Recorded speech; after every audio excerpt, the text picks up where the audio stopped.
우리 함께 하나님 말씀 마태복음 2장 1절로 12절의 말씀을 함께 교독하고 말씀을 묵상하고 기도하겠습니다. 마태복음 2장 1절로 12절의 말씀입니다.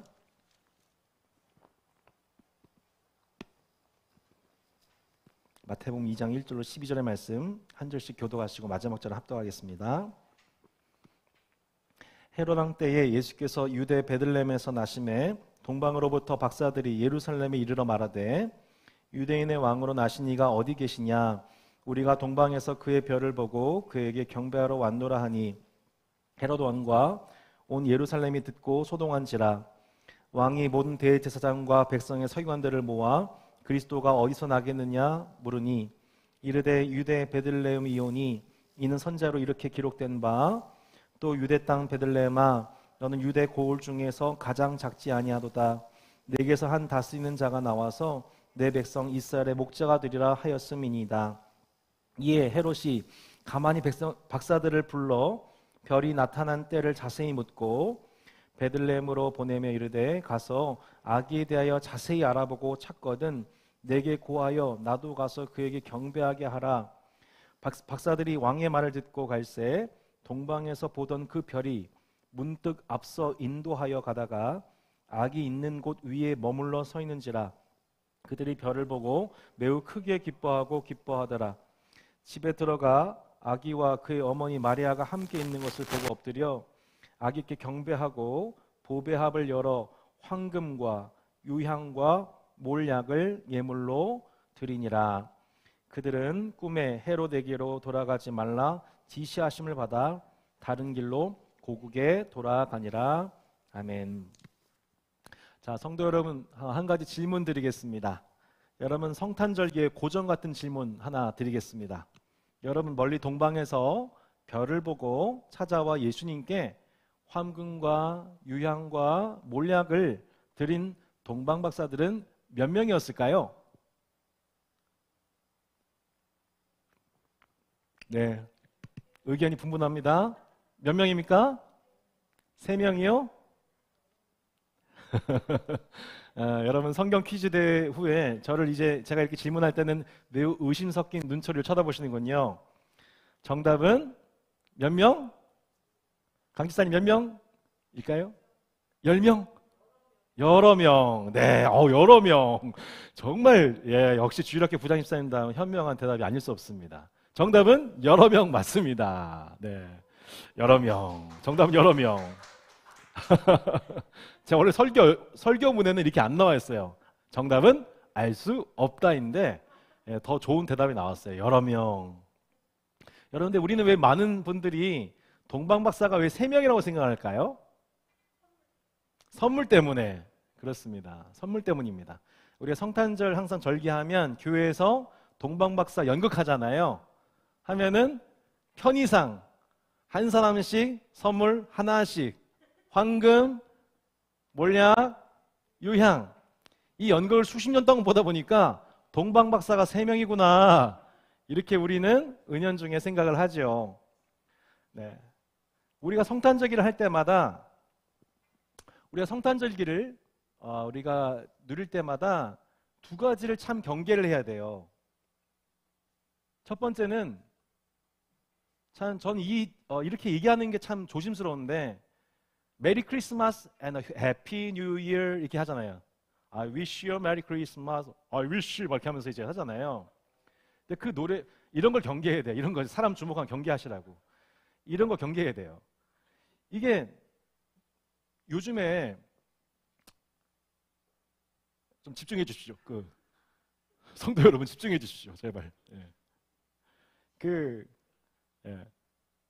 실제로 지금 유럽도 그렇고 전 세계적으로 크리스마스라는 단어 대신에 할리데이스라고 하는 단어로 바뀌려고 하는 움직임들이 실제로 있었었고 그걸 막는 움직임이 있었던 거 여러분 아세요? 점점 성탄절, 이 크리스마스라고 하는 이름이 삭제가 되고 대신에 할리데이스 이름이 바뀌면서 조금씩 그 분위기가 연말에 성탄절에 집중되는 것이 아니라 휴일 혹은 새해와 관련된 연말에 즐기는 분위기 기뻐하는 분위기로 성탄절이 은근슬쩍 그 분위기에 뒤섞이게 되는 그런 세속주의의 영향을 저희가 성탄절께 받고 있어요. 여러분 동감이 되십니까? 교회를 다니는 성도들 또한 성탄절의 의미를 그 본질을 해석하는 데에 마음이 가기보다는 연말을 앞두고 교회의 어떤 그냥 즐기는 어떤 날,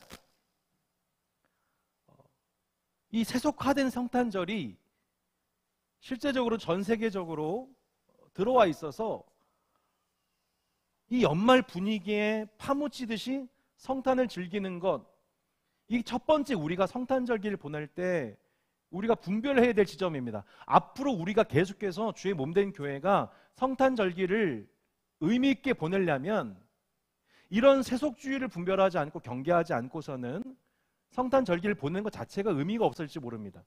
두 번째는 전통화된 성탄절입니다. 그러니까 성탄절의 주인공이신 예수님을 우리 마음에 다시 모시는 데에 집중되는 것이 아니고 마치 마르다처럼 너무 일이 많고 분주한 거예요. 연말에. 만약에 우리가 연말에 예수님을 우리 마음속에 모시는 데 집중된 절기가 아니라면 성탄절 12월에 하면 안 됩니다. 동감하세요? 제가 12월 25일이 예수님 태어난 날이 아니라고 말씀드렸죠? 예수님의 오심과 다시 오심을 묵상하기 위해서 저희가 대강절기를 보내는데 성도들이 이것을 집중하지 않는다면 이 절기는 다시 한번 생각해 봐야 돼요. 오늘 본문 마태복음 2장은 성탄설교의 단골 본문입니다. 동방박사가 멀리서 별을 주목하고 유대인의 왕으로 오신 이에게 경배하러 예루살렘에서 찾아왔습니다. 어떤 이는 페르시아에서 왔다, 애굽에서 왔다, 많은 해석이 있습니다. 하여튼 멀리서 왔어요. 예루살렘의 분봉왕이었던 헤롯 왕과 백성들이 이 동방박사들의 방문 소식을 듣고서 소동이 일어나게 됩니다. 동네에. 그러고선 이 헤롯 대왕이 사절의 대제사장과 백성의 서기관들을 불러서 그리스도가 도대체 어디서 나겠느냐 묻습니다. 그때 이제 5절 6절 말씀이 참 중요한데 같이 다시 한번 보실까요? 이르되 유대 베들레헴이오니 이는 선지자로 이렇게 기록된 바 또 유대 땅 베들레헴아 너는 유대 고을 중에서 가장 작지 아니하도다. 내게서 한 다스리는 자가 나와서 내 백성 이스라엘의 목자가 되리라 하였음이니이다. 여러분 당시 헤롯 대왕이 불러 모은 제사장들과 또한 선지자들이 제사장들과 또한 이 서기관들이 유대인의 왕으로 오실 리가 어디서 태어날지에 대해서 알고 있었습니까? 모르고 있었습니까? 알고 있었습니다. 정확하게 알고 있습니다. 미가서 5장 2절 말씀을 근거로 해서 베들레헴에서 오신다는 것에 대해서 정확하게 해석합니다. 그러자 헤롯이 다시 동방박사들을 불러서 야 너희들이 아기를 찾게 되거들랑 나도 그에게 찾아가서 그를 경배하게 하라 이렇게 부탁을 합니다. 여러분 이것이 헤롯의 진심이었습니까? 쇼였습니까? 쇼라는 거 여러분 알고 계시죠? 연기였어요. 그 증거가 뭐예요? 나중에 마태복음 2장 16절 이하를 보면 헤롯이 베들레헴의 모든 지경 안에 있는 사내 아이 2살 이하 사내 아이들을 모두 살해합니다. 무슨 말이죠? 유대인의 왕으로 오신 예수를 그는 받아들일 생각이 전혀 없었고 자신의 기득권을 해야 하는 이 유대인의 왕으로 태어나는 아기 예수를 싹수를 자르기 위해서 사내 아이를 모두 죽였다는 것이죠. 예수는 자신의 왕권을 방해가 되는 존재였을 뿐입니다. 그로 인해 베들레헴 안에는 아기의 생명들을 잃어버린 엄마와 아빠들의 한 맺힌 애곡 소리가 가득해졌습니다. 여러분 성탄절 생각하면 기쁨의 찬송 메들리가 연상이 될지 모르지만 실상 우리 아까 전사님이 그런 말씀하셨잖아요. 역시 이 쌍둥이를 출산하는 어머니답게 마리아가 얼마나 힘들었을까. 이것을 연상하는 것처럼 여러분, 예수님의 출생 얘기가 그렇게 호락호락하지가 않아요. 호락호락하지가 않아요. 벌써 이 요셉만 해도 처녀의 몸에서 아기를 얻었다는 소식을 들었을 때, 임신했다는 소식을 들었을 때 이를 가만히 끊고자 했습니다. 율법상 돌로 쳐 죽일 만한 정황이었었습니다. 지지난 주일 제가 주일 설교했었습니다만, 하나님이신 그분의 육체 탄생은 인간으로서 무엇을 결단한 출생이었습니까? 죽음을 결단한 출생이었습니다. 죽기 위해 인간의 몸을 입으셨던 그분의 일상의 시작 또한 그분의 그 죽음을 막으려는, 그분의 그 죽음을 막으려고 하는 세상 왕의 시도가 있었어요. 세상에 죽으러 오셨는데, 하나님이 죽으러 오셨는데 그 죽음을 막으려고, 그 죽음을 막으려고 세상 왕이 시도를 합니다. 인간의 모든 죄를 대속하시는 아기 예수의 죽음을 막기 위해, 하나님의 죽음을 막기 위해 사단은 헤롯 왕을 동원해서 사내 아이들을 무참히 살해합니다. 출애굽기 기억하시죠? 모세의 출생은 이스라엘의 구원을 암시한 일이었어요. 당시 애굽 왕은 이스라엘에 갓 태어난 사내 아이들을 모조리 죽였죠? 왜? 자신의 나라 애굽으로부터 이스라엘 백성들을 구원할 자, 곧 모세를 죽이기 위함이었습니다. 이 구약의 그림은 신약의 그림자에 해당되는 것입니다. 자기 백성들을 구원하고자 하시는 하나님의 구원이 시작될 때, 여러분, 이를 반대하는 어마어마한 어두움의 영들이 활동이 강력하게 임하기 시작하는 겁니다. 여러분, 오늘 본문의 그림이 진짜 아이러니합니다. 마침내 자기 백성을 죄악으로부터 구원하시기 위해서 예수님이 태어나시는데, 정작 분봉왕과 제사장과 서기관과 백성들은 그 왕을 주목하지를 못해요. 분봉왕은 메시아가 어디서 태어난지를 묻지만 그 목적은 왕을 경배하기 위함이 아니라 그 왕을 죽이기 위함이었습니다. 제사장과 선지자들은 태어날 장소에 관해서 구약 지식이 명확했음에도 불구하고 그분을 왕으로 맞이할 생각은 하지 않습니다. 오히려 이스라엘과는 전혀 상관이 없는 땅, 저 멀리 동방 땅에서 유대인의 왕이 태어난다는 것을 주목한 이들이 있었습니다. 누구예요? 그게 바로 동방박사. 여러분, 부활절 계란 생각나는 동방박사. 아무도 안 우시는군요. 사역자들만 아는 것 같아요. 동방박사 하면 벌써 사역자들한테는 부활절 계란입니다. 헬라어로 마노스라고 한 단어예요. 사도행전에서 마술사 시몬 알죠? 마술사 할 때 쓰였던 단어가 바로 이 헬라어 단어입니다. 마노스라는 단어죠. 그러니까 구약과 신약을 통틀어서 점성술을 활용하는 사람들은 율법의 기준으로 볼 때 부정한 사람들이고, 성경의 기준을 보면 정죄받는 사람들입니다. 이스라엘 내에서 매우 엄격하게 그 행동을 금지받는 일입니다. 별을 보고 판단하는 것, 자연을 보고서 판단하는 것, 점수를 하는 것. 그런데 놀랍게도 이들은 점성술을 통해 예수 그리스도의 탄생을 분별했습니다. 별의 움직임을 보고 그들은 유대인의 왕으로 나신 이가 오셨다는 것을 알게 되었습니다. 놀랍죠? 하나님의 말씀을 알고 있는 제사장과 선지자, 그 말씀을 통해서 분변받은 왕은 오히려 유대인의 왕, 말씀이 성취되었음에도 불구하고 반응하지 않습니다. 오히려 대적하려 듭니다. 근데 오히려 하나님과는 전혀 상관없어 보이는 동방 멀리서, 그것도 성경적으로 그 엄격하게 규정하고 있는 그 점성술을 의지하여서 라도 유대인의 왕으로 오신 분임을 알고 그것에 반응하는 그 두 그룹이 대조적으로 나타나고 있는 아이러니를 이 말씀을 통해서 저희가 확인하게 됩니다. 여러분, 유대인이 아니에요. 유대인이 아닌데 유대인으로 왕으로 오신 이를 경배하러 왔다. 여러분, 이 말씀의 의미가 무엇입니까? 이 아기는 태생적으로는 유대인에게서 나신 분이지만 더 넓게 세상을 구원하러 오신 분이라는 것을 이들이 믿었다는 것입니다. 아니, 어떻게 이런 믿음이 저 동방에 있는 이방인들에게서 그 믿음이 생길 것일까? 유대인으로 왕으로 오신 그분인데 그분은 유대인의 왕이 아니고 세상을 구원하실 분이라는 것, 우리의 왕이라는 믿음이 도대체 어떻게 생긴 것인가? 정확하게 그 맥락은 다 이해할 수가 없습니다. 분명한 것은 저들이 천문학에 대한 자신들의 지식을 총동원해서 우주계에 일어나고 있는 예사롭지 않은 현상을 주목했습니다.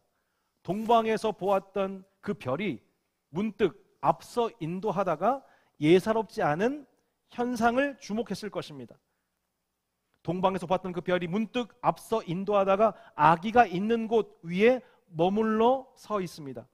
마치 구름 기둥과 불 기둥으로 이스라엘을 인도하신 하나님께서 동방에서 발견된 별을 통해 이방인들을 아기 예수께로 인도하고 계심을 보게 됩니다. 그리고 집에 들어간 그들은 예수님께 세 가지 예물을 준비했던 것을 드립니다. 세 가지가 무엇입니까? 그 유명한 황금과 유향과 모략입니다. 여러분, 황금, 듣기만 해도 좋으시죠? 자, 황금 무엇이에요? 황금은 황금이에요. 뭘 더 바라겠어요? 두 번째 뭐예요? 유향, 감람나무의 진액으로 만든 향품입니다. 모략이 무엇입니까? 시체를 썩지 않게 하는 향품입니다. 그래서 황금과 모략과 유향에 대해서 당시 교부인 오리겐이 이렇게 해석했습니다. 보실까요? 황금은 뭐래요? 왕에게 드리는 선물이다. 왕에게 당신 왕이십니다라고 표할 때 드리는 선물이 뭐예요? 황금입니다. 두 번째가 뭐예요? 유향. 이거는 뭐예요? 하나님께 예배 드릴 때 사용하는 선물입니다. 세 번째 모략은 무엇입니까? 죽는 자, 곧 인간에게 드리는 선물이다. 무슨 뜻이에요? 동방 박사들이 유대인의 왕으로 오신 그분은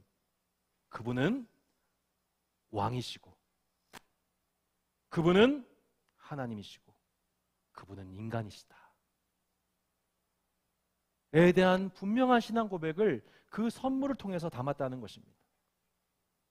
여러분, 마태가 이 본문을 통해서 우리에게 주고자 하는 메시지가 무엇입니까?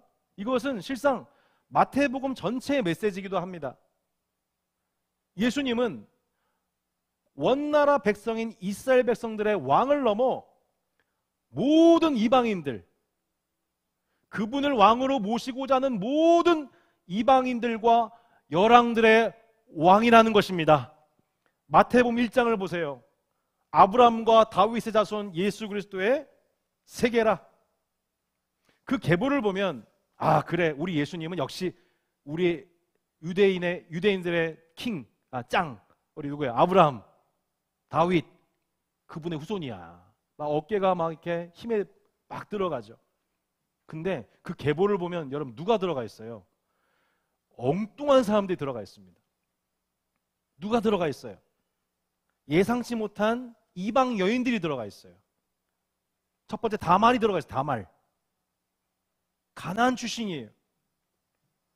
라합이란 여인이 들어가 있어요. 여러분 아시죠? 기생 라합. 여리고 출신의 이방 여인입니다. 또 누가 들어가 있어요? 룻이 들어가 있죠. 모압 여인 출신입니다. 마지막으로 우리아의 아내가 들어가 있습니다. 헷 족속입니다. 아브람과 다윗의 자손 예수를 때 세계라라고 선포했는데 유대인의 혈통으로 오신 그분이라고 생각했는데 그분 안에, 그 혈통 안에 누가 들어가 있어요? 생각지도 않은 생뚱맞은 이방인 여인들의 이름이 들어가 있는 거예요. 예수님의 성탄에 관한 여러 사건들 중에 우리가 성탄에 하면 여러 가지 사건들이 있어요. 근데 왜 마태는 동방박사 얘기를 2장에 기록하고 있을까요? 누가복음, 마가복음, 요한복음 주목하지 않아요. 동방박사를. 마태만 주목하고 있어요. 마태복음 2장에서 의미심장하게 동방박사 얘기를 넣어놓고 있어요. 그 이유가 무엇이었어요? 그들이 이방인이었기 때문에 그렇습니다. 오히려 본나라 백성들인 이스라엘들은 그냥 소동해요. 그냥 지식적으로만 이해해요. 베들레헴에서 나신데 심지어는 아기 예수 죽여야겠다 마음 품어요. 성경에 대한 정확한 지식은 있는데 반응하지는 않아요. 이게 놀라운 거예요. 오히려 왕으로 오신 이를 대적하고 죽이려 했죠. 이것이 혈통 이스라엘의 반응이었다는 것입니다. 여러분, 이러한 모습은요 마태복음에서 계속 반복이 됩니다. 마태복음 2장에서 등장한 동방박사는 마태복음 8장에서 등장해요. 누굴 통해서요? 로마 백부장을 통해서. 로마 백부장, 로마인이에요. 이방인이에요. 예수님이 가버나움에 들어가셨을 때 자신의 하인을 고쳐달라고 막 간청을 합니다. 로마인인데, 이방인인데. 그때 예수님이 이렇게 말씀하십니다. 야, 내가 말이야 이스라엘 중에서 이만한 믿음을 본 사람이 없다야 하면서 오히려 로마인 이방인 출신의 백부장을 칭찬하십니다. 그러면서 예수님이 이런 말씀을 하세요. 마태복음 8장 11절 12절 한번 읽어보겠습니다. 시작. 또 너희에게 이르노니 동서로부터 많은 사람이 이르러 아브라함과 이삭과 야곱과 함께 천국에 앉으려니와 그 나라의 본 자손들은 바깥 어두운 데 쫓겨나 거기서 울며 이를 갈게 되리라. 여러분, 동서로부터 많은 사람이 이르러 아브라함과 이삭과 야곱과 함께 어디요? 천국에 앉게 된대요. 동서로부터 오게 되는 많은 사람들이 누구예요? 이방인들입니다. 오히려 나의 조상은 아브라함과 이삭과 야곱이에요 라고 말하는 사람들은 오히려 그 바깥 어두운 데 쫓겨나 슬피 울며 이를 갈게 된다고 말씀합니다. 마태복음에서는 계속 이런 역전현상이 나타나요. 계속 이런 비슷한 스토리가 나타나는 거예요. 마태복음 15장을 보면요 또 다른 동방박사가 등장을 해요. 누굴까요? 네, 가나안 여인입니다. 누가복음을 보면은 수로보니게 여인이라고 나와 있죠. 헬라권 여인이에요. 이 여인이 자신의 귀신 들린 딸을 고쳐달라고 간청을 합니다. 그때 했던 말이 뭐예요? 다윗의 자손 예수여 나를 불쌍히 여기소서. 마태복음에서 정말 중요한 단어가 뭐냐면 다윗의 자손이라는 뜻이에요. 단어예요. 아브람과 다윗의 자손 예수 그리스도의 세계라. 마태복음에서 예수님께 고침받는 사람, 치료받는 사람, 귀신이 물러간 역사를 경험한 사람 다 예수님을 뭐라고 호칭하는지 여러분 아세요? 다윗의 자손 예수여 나를 불쌍히 여기소서. 호칭하는 그 사람들에게 하나님의 나라가 임합니다. 혈통이라고 해서 임하는 게 아니에요. 내 조상은 아브라함과 이삭과 야곱이야 라고 말하는 사람이 아니고 그분은 나의 진정한 왕이십니다. 주님은 나의 왕이세요. 다윗의 자손 예수여 나를 불쌍히 여기소서라고 말하는 모든 이들, 마태복음 2장의 동방박사, 마태복음 8장의 로마인 백부장, 마태복음 18장의 이 수로보니가 여인들이 계속해서 연이어 등장하는 동서로부터 왕이신 주님을 찾아오는 또 다른 동방박사들이었던 것입니다. 그렇게 마태복음에서 이 역전 현상을 설명하시면서 예수님이 맨 마지막에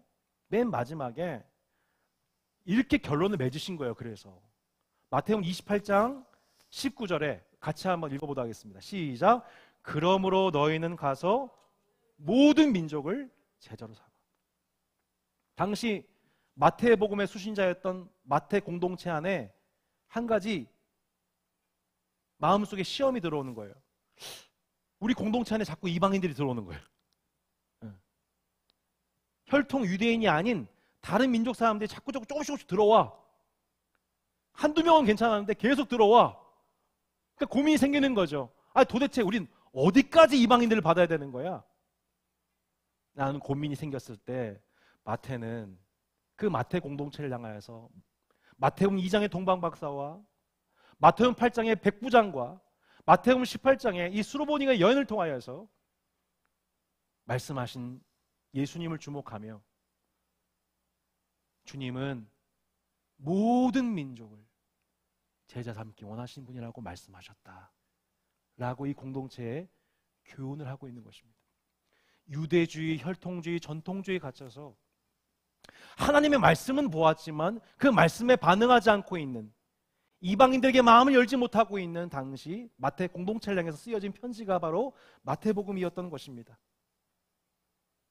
성도 여러분, 진짜 왕의 탄생을 주목하고 그에 대한 합당한 예물을 준비한 이들이 누구였습니까? 유대인이 아니었어요. 이방인 동방박사들이었습니다. 본나라 백성들은 무지하거나 끼어있지 못하거나 반대했습니다. 오히려 동방박사 출신, 외인, 동방 출신, 외인, 점성술자들이었던 이들이 주님을 영접했습니다. 본나라 백성들은 예수님의 말씀을 듣지 못하고 보지 못하고 깨닫지 못하는데 오히려 동방박사 같은 자들, 마태복음을 보면 세리와 창녀와 죄인들이 예수님과 함께 교제를 나누고 있습니다. 그분의 말씀을 깨닫고 있습니다. 마찬가지로 여러분, 오늘 이 성탄절기를 보내면서 이 말씀을 통해서 누가 진짜 예수님을 영접하는 예배자들인가? 누가 진짜 하나님 나라 백성인가에 대해서 우리는 질문하고 답해야 됩니다. 여러분, 진짜 하나님 나라 백성은 왕이신 예수님의 통치를 기뻐하는 자들입니다. 혈통이 아니에요. 모태신앙이 아니에요. 직분도 아니에요. 하나님의 통치를 바라는 심령이 가난한 자들이에요. 천국이 그들의 것입니다. 의에 줄이고 목마른 자들이 천국을 소유하게 되는 것입니다. 화평케 하는 자들이 하나님의 아들이라 일컬음 받게 되는 것입니다. 의를 위하여 박해받는 자들인 것입니다. 이들이 진짜 하나님 나라 백성인 것이죠. 그런 의미에서 동방박사들은 진짜 하나님 나라 백성들이었습니다. 예수님이 오시기 전에 그것이 드러나지 않았어요. 예수님이 오시니까 진짜 백성과 아닌 자들이 드러났던 거예요. 마찬가지입니다. 예수님 다시 재림하신 그때에 진짜 하나님 나라 백성과 그렇지 않은 자들이 구별되는 날이 오게 된 것입니다. 정말 의외의 사람들이, 나중에 우리가 천국에 가면 정말 의외의 사람들이 그곳에 모여있는 것을 보게 될 것입니다. 말씀을 마무리하겠습니다. 성탄절기를 보내면서 우리가 성탄절기를 보낸다고 해서 예수님 기뻐하신 것이 아닙니다. 지금 예수님이 정말 기뻐하고 계시는 교회와 성도들이 누굴까요? 오늘 이 동방박사들과 같은 자들일 것입니다. 한편으로는 세속주의를 경계하고 한편으로는 전통주의에 함몰되지 않고 주 예수 그리스도를 자신의 왕으로 섬기고 그분께 합당한 순종과 헌신, 예물과 섬김으로 예배하는 자들. 여러분, 지금도 전 세계 곳곳에서 이렇게 예수님을 섬기는 자들이 동과 서에서 남과 북에서 그분께로 집중하여 몰려들고 있다는 것을 여러분 믿으시기 바랍니다. 우리 주님은 바로 그곳에 임재하시고 영광을 받으실 것입니다.